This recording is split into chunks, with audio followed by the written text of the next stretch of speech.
Stop looking at me. Hello everybody, my name is Kelsey. We're about to get very, very nerdy with a guest. You didn't sit down. Sit, go sit. Gracious heavens.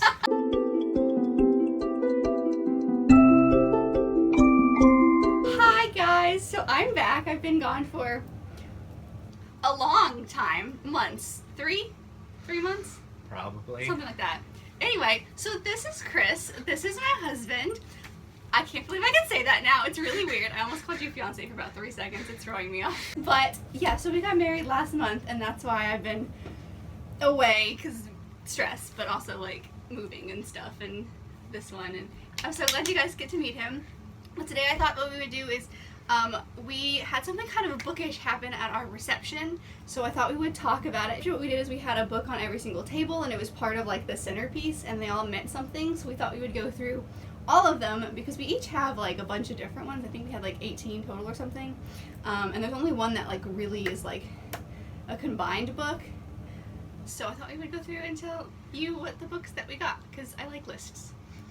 We're gonna kind of go in order of like when we read them, from like young ages to like now, I guess. So my first book was Where the Sidewalk Ends by Shel Silverstein. I don't know why this one spoke to me. I remember reading a lot of Shel Silverstein when I was in school, especially like Where the Sidewalk Ends. I don't know why, but his were always so much fun, and I really liked his poems. So this is probably my first poetry set that I've ever read, and that is why it is included. My first one is The Boxcar Children by GCW, Gertrude Chandler Warner. This is probably the reason that I read books.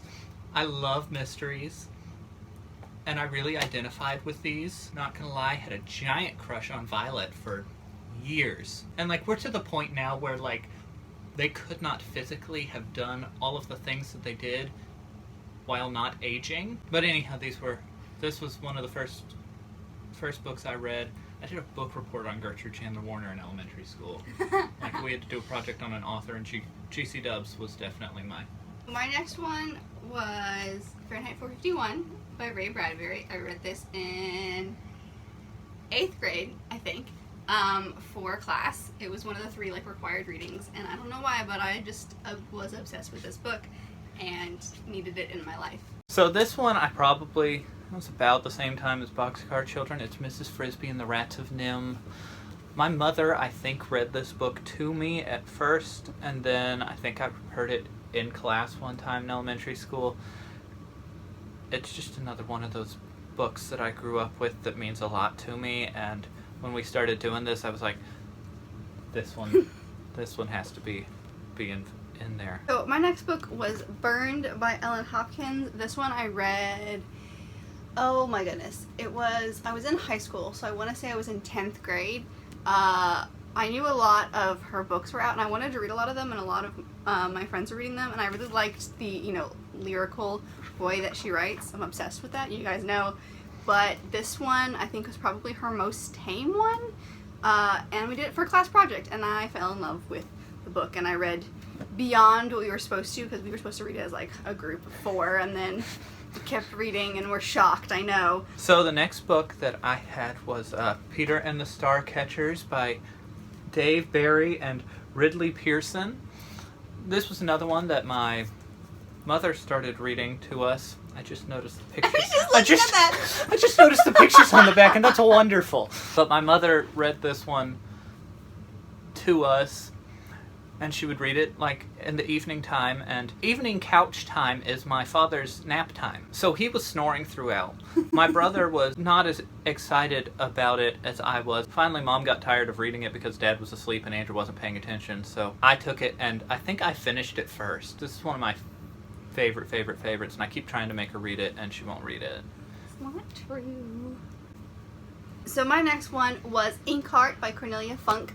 This one, I read the entire series, Inkheart, Ink Spell, and Ink Death. This was the first time I think I read a book about the characters in the book coming out of it and people in the real world going into books. And I just love that idea so much. And so this one definitely had to be on the table because I want to live in a book. We're shocked. And it just made sense for me. So my next one is Watership Down by Richard Adams. This was my required summer reading before my freshman year of high school. It was the first book I was ever really required to read. I hated this book. I hated it, until I got about halfway through, and my brother did the same thing. He had to read the same book, same time, before freshman year, and he absolutely hated it. And then both of us got to about the same point. It was part 3, and we couldn't put it down. And I think you actually have read this one. I had to read it for a class in college. I didn't love it as much as he did. Obviously, we're still married, so it's okay. My next book is Dreamland by Sarah Dessen. I don't remember when I read this, but I knew I was in high school when I read this. I think this one affected me so much because it was not what I expected going in, because there's an abusive relationship in there, and that's the first time I'd ever read about an abusive relationship, and I think that's why, like, I was really shocked by it, but I really enjoyed it. I just really liked this one for some reason. My next book is Pudd'nhead Wilson by Samuel Clemens. Mark Twain. I had to do a project my junior year of high school called Major Author, and we had to pick a major author, and junior year was American literature, and there was a whole list of them, and I was number 4. I got to pick 4th, and people were not happy with me because I picked Mark Twain, and he has really big books. It was one of those that I didn't originally plan on reading, but the teacher was like, everybody reads this book when they do Mark Twain, and it was awesome. I really enjoyed this one, so it's probably my favorite Mark Twain book. My next one is going to be zero surprise, and you can probably already see it.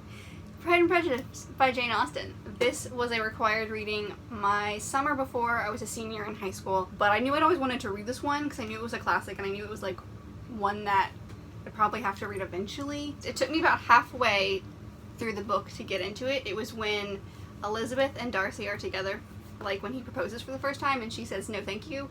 That's when I was like, I'm sorry, wait, what is happening? And then I devoured the rest of the book. And this is why I like Jane Austen. So you can blame my 12th grade AP teacher for being obsessed with Jane Austen. And I actually have read this one. I read it the summer after we started dating. So my next book goes back to my brother again. It is The Hound of the Baskervilles by Sir Arthur Conan Doyle. Andrew had to read this as his summer reading, and he hated it. He absolutely hated it.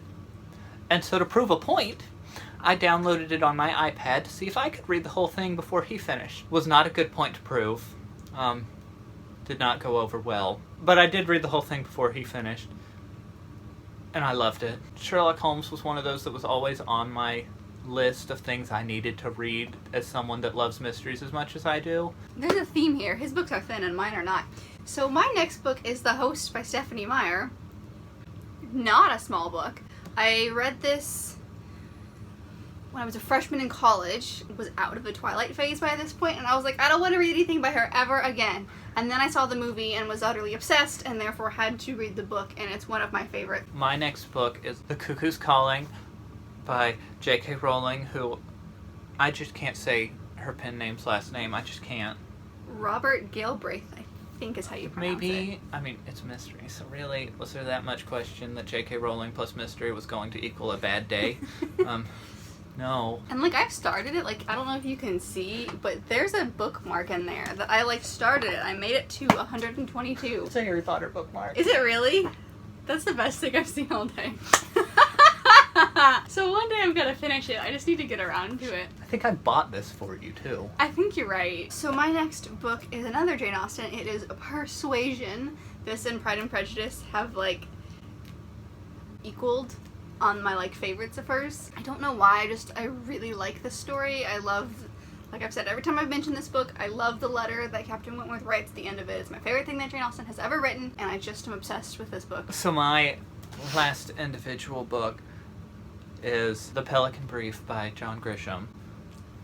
My mother actually bought me this book. I think it may have been right after I read The Cuckoo's Calling. I, like many 20-ish year olds, was very hard to buy gifts for. So she finally just punted, and she was like, this is one of mine and your uncle's favorite books. I consider this your favorite author. Right now, for sure. My last book is one that looked very familiar because it was my favorite last year, and it was If I Was Your Girl by Meredith Russo. I have raved about this book so much on this channel. I love it. I've never like read anything about a trans character before, so it's really interesting to see this person's life before and after the transition. So I found it really interesting.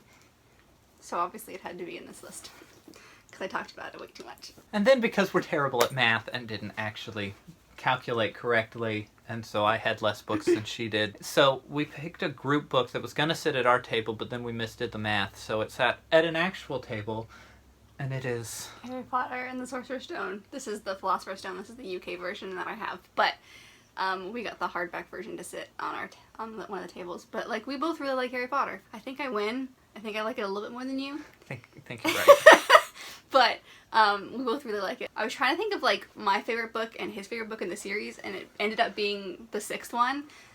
So we just decided to go with the first one because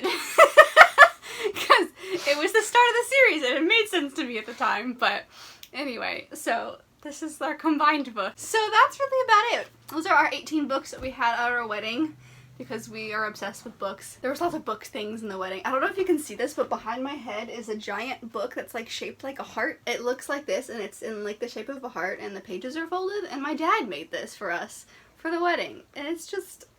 Also, my mom made this flower out of paper. So, I have really creative parents. So what I'm saying is we really like books, and therefore it was part of the entire wedding. But yeah, that's really about it. Let me know down below if you guys have read any of these books and your thoughts on them. And if you could pick like one book that meant like everything to you, what would it be? I'm really curious. I don't know what I would choose. Probably Harry Potter, because I'm me. But I don't know. Do you have like an all-time? Oh, goodness. I put you on the spot. You did. I was not prepared. You know, my gut tells me to go with Boxcar Children just because that's the reason that Yeah, I could definitely see that. That I read. So let me know down below what you guys would choose as your one book. All my social media links are down below if you want to follow along. Make sure you hit the thumbs up button if you like this video, and subscribe if you want to be part of this awesome growing family, and I will see you guys in my next video. Bye!